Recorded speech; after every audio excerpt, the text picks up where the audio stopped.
Les Français attendent de nous de la cohérence, de l'action et des résultats.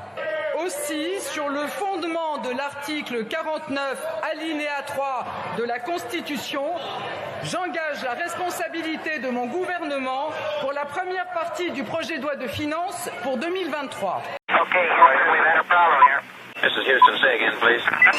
Au nom de tout le gouvernement, je souhaite à toutes les Françaises, tous les Français, une bonne année 49.3.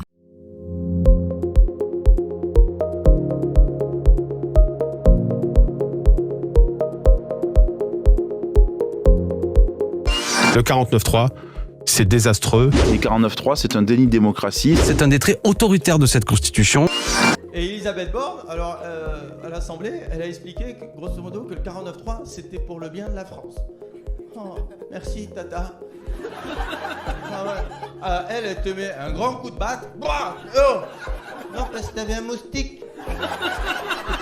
Elle a un problème avec les 49.3. Faut qu'on l'arrête quelque part. 4e 49.3 cette semaine. Ça fait 197,2. Au total, franchement, il y a un moment...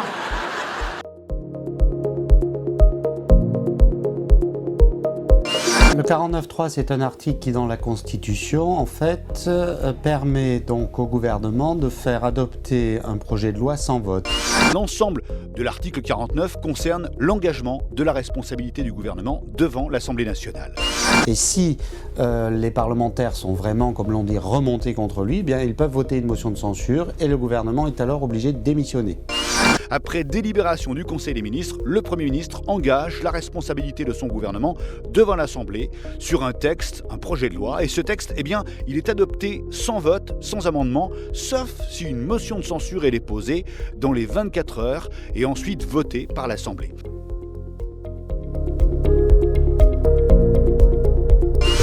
Il y a un prof ou une prof qui dira, bon bah voilà, en 2017, en fait, ils ont voté Macron-Le Pen.